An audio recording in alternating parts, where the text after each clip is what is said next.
Jornal do Brasil deste domingo vai trazer uma questão importante. Nos últimos anos, nós temos recebido cerca de 80 bilhões de dólares, até em alguns anos quase 100 bilhões de dólares de investimentos estrangeiros internacionais. Muitos investimentos diretos em compra de empresas aqui no Brasil e muitas operações disfarçadas entre matrizes e filiais. Muitas dessas operações aproveitando os juros altíssimos que havia no Brasil. Está diminuindo um pouco nos últimos meses porque a taxa de juros caiu. Caiu nessas operações, ou seja, para quem compra títulos públicos, mas não para os nossos consumidores, como a gente sabe. Mas o que o JB vai oferecer é uma espécie de radiografia de onde vêm esses investimentos estrangeiros.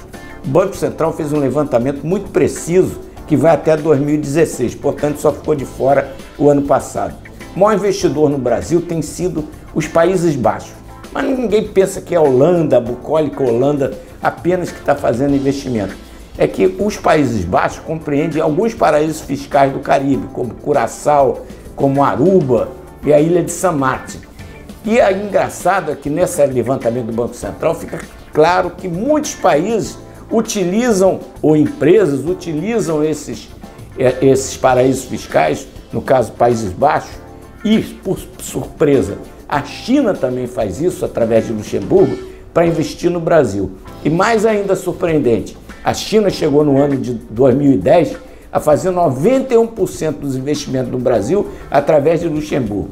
Sendo que no caso mais incrível ainda, levantado pelo Banco Central, é que capitais brasileiros, cerca de 49 bilhões de dólares rastreados pelo Banco Central, levantamento do Banco Central, vinham para o Brasil através de paraísos fiscais. Quer dizer, é preciso, por isso que o mundo está cercando os paraísos fiscais, as formas de trama desse dinheiro circular. Paraísos fiscais, às vezes, estimula a droga, às vezes estimula a corrupção e às vezes estimula o tráfico e o crime de armas, o tráfico de armas. É uma radiografia que nós não vamos chegar à origem, mas vamos fazer um retrato importante de um dinheiro que a gente pensa que é legítimo e, na verdade, está sujo de sangue. Em maio agora, vão se completar 50 anos do movimento de maio de 68 na França, que foi um movimento geracional que provocou muitas mudanças na sociedade, teve influência no Brasil, inclusive.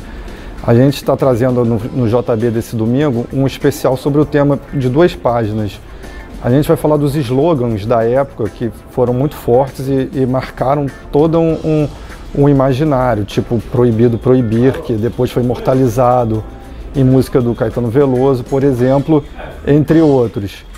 E também a gente fala dos líderes daquela geração e a gente vê como eles estão hoje em dia, né? Que em alguns casos, por exemplo, no Brasil, muitos líderes, muitas pessoas da geração daquela época acabaram tendo uma guinada para a direita, se tornando mais conservadores. E, segundo especialistas e pesquisadores franceses, a maioria dessa turma de 68 se mantém fiéis aos seus ideais até hoje.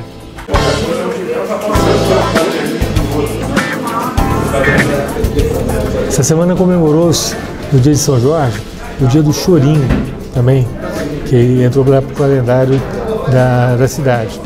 Mas o grande presente para o choro, na verdade, saiu na quinta-feira, quando alguns vereadores da Câmara conseguiram derrubar um veto do prefeito Crivella, que transformava a Praça Ramos Filgueira, em Olaria, no Reduto Pixinguinha.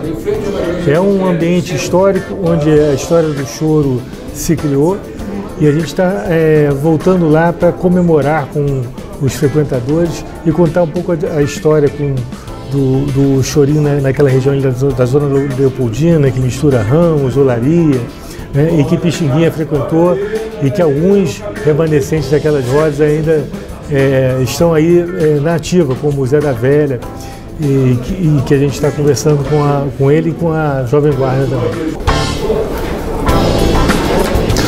Fala galera, chora emergente da Barra.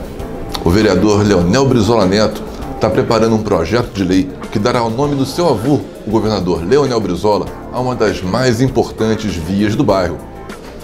E também, no Informe JB desse domingo, a fotógrafa canadense Naomi Harris percorreu o mundo fotografando as transexuais mais bonitas do planeta e o Brasil emplacou 3 nomes entre as finalistas. E, finalmente, a baixíssima taxa de ocupação dos hotéis do Rio de Janeiro nesse feriado.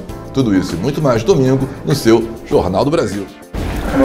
Neste domingo, na editoria de esporte do Jornal do Brasil, temos uma entrevista com o atacante Pedro do Fluminense, de apenas 20 anos, destaque do tricolor neste início de temporada. Teremos também a cobertura completa de Botafogo versus Grêmio, jogo em que o goleiro Jefferson se tornará o 4º jogador que mais vezes atuou pelo Botafogo.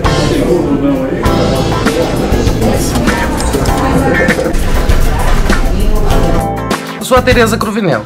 Na minha coluna de domingo no JB, eu vou falar sobre a briga feia que haverá na convenção do MDB em julho, caso o presidente Temer ou o ex-ministro Henrique Meirelles resolvam ser candidatos a presidente.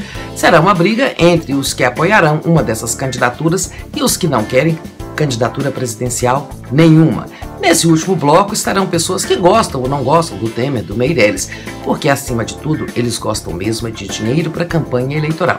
O MDB terá direito a mais de 200 milhões de reais do fundo eleitoral, aquele fundo criado para financiar as campanhas, agora que as doações de empresas estão proibidas por razões conhecidas. Se Temer ou Meirelles forem candidatos a presidente, boa parte desse dinheiro vai para a campanha presidencial, que é cara, e isso vai reduzir a verba das campanhas para governador, senador, deputado federal, deputado estadual. Uma ala do partido acha que não se deve gastar dinheiro com candidaturas presidenciais sem futuro. O Temer, altamente impopular. O Meirelles tem 2% nas pesquisas.